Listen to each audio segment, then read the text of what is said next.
Hi, everybody. I've had some questions on how I teach large groups. I have two classes at a time, almost always, just by myself. I do have paras, but they have their own classes that they lead. So just structuring it in this environment outside and how it looks from my perspective and what I can offer to all of you is some different directions and different procedures we use to get the classes going and get them to their stations and some of the things we do. So first of all, you could take a look at my background here. This is our pavilion, our basketball courts, and actually behind me, let me go this way, is our whiteboard and some of the things we're working on. We just actually went over the conflict corner during a rainy day. So, we have a lot of things going on, like the the hurricane got some of the stuff. I had posters there. It's hard to get posters to stay. As you could see from this one, I just put up, shout out to Ben Landers, the conflict corner. These things fall down all the time. So I'm gonna turn this camera around and show you some other things and how we do things here to, again, have the procedures in place and get organized and play some of these games for 2 classes at a time. Okay, so first of all, here's the dots that they come in on, students. We usually put a hula hoop at the end of these lines, and they put their water bottles or lunch boxes in them until it's time to go. Therefore, they will not spill them everywhere on these dots, which can be a big problem. And here they come in from this way, actually. For drinks, they can go here to fill up their water bottles, or there is actually a sensor there for getting a drink. Here we have, see our obstacle course. Okay, the clock is off right now, but the clock is right there. There's some posters. Again, a lot of things do not stay. The wind blows them off. As a matter of fact, I'm expecting this to be, I just put this up and it's already starting to kind of wrinkle, and so it's not easy to be outside to have posters and things out here. Again, there's some posters that got blown away from the hurricane right in here. So I have to replace those. Here is our field, which I'll take you to in just a moment. And here's our basketball court this way. All right, so we have 8 baskets. And as you can maybe see that this kids have been grabbing on this. I do go over that. They've been grabbing on this, and because it's ripping this net right here in front of us. So just something we need to talk about and work on. All right, so here is our pavilion, and you can see these lines right here, the circular ones. Now you can tell these lines are old. They haven't been redone in a long time. But we play games like Rollout, which I showed on a previous video, where students sit around. It's kind of like Gaga Ball, but without the walls. They sit in a circle and they roll the ball at the person, and there are 2 people in the middle. There's 2 or 3 balls rolling at a time, the soft gator balls. And if they get hit in the foot, they go sit out and they switch places with that person. Nobody's actually out, they're just in the circle. And so we can have 2 classes of this going on at a time. I'll show you this other line right here. Again, it's like the basketball court lines, or the circles.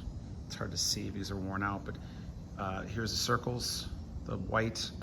And we put yellow tape down for where students will sit, and we do that in the field as well. So they know they have to sit on one of these yellow squares. Some of them are actually peeling away. We have to replace those. But that is where they sit during rollout.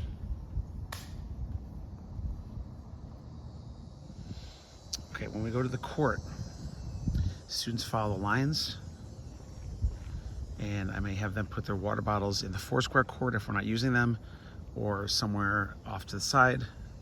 They will come down the lines and wait down here. I have 1 class on each line as I give instructions, either these 2 lines here or these 2 lines here, and I will give directions so we can play on the far court, usually right here. Sometimes both courts. but I try to stay away from if there's another game going on in the pavilion because it gets too loud. So I try to separate from there. Now off to the field. All right, so as the students walk to the field, first of all, I call this field 1. It's a smaller field. I know everybody's different. It goes up to about the tree right there. That's field 1, and we have stickers. It's hard to see those yellow duct tape pieces down on the ground, on the cement where they can sit. That is usually for one class.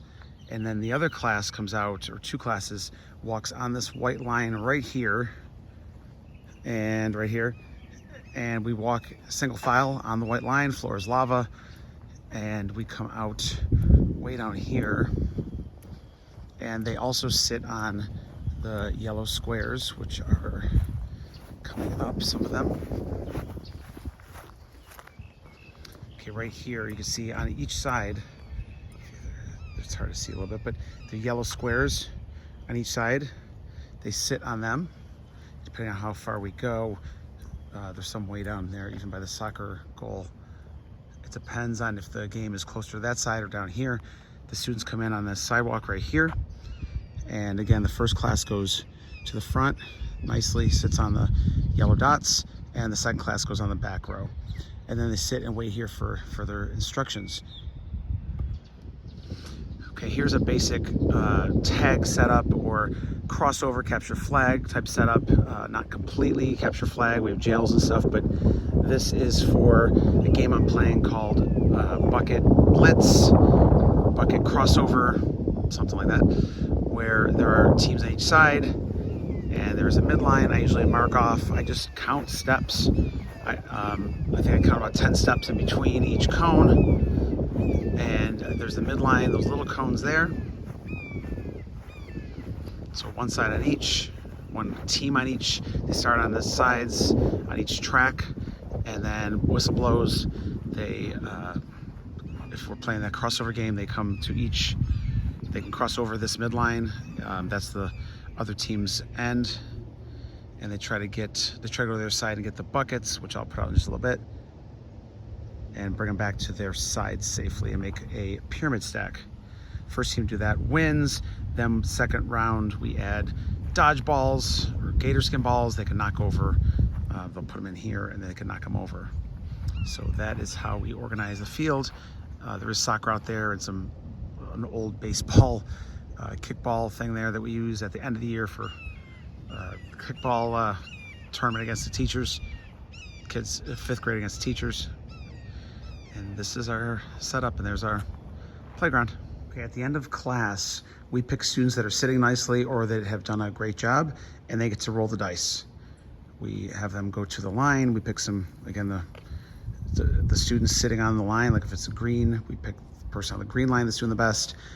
We have other dice as well, but sometimes we just use the mega dice, the big ones here, and they roll the dice here, and well, we're hoping for a 6, but we got a 2.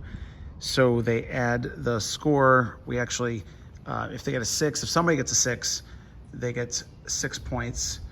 But we give points for other things as well. We have points for if they walk out quietly, they get double points. If they walk in quietly, they get some points. We do water bottle Wednesday, where they get points if most of the students or a lot of students bring water bottles. It's kind of based on a certain point system. Same thing with Move It Monday. If they're moving and trying their hardest, they get points for that as well. So those are some of the points we give and some of the rewards they have for PE.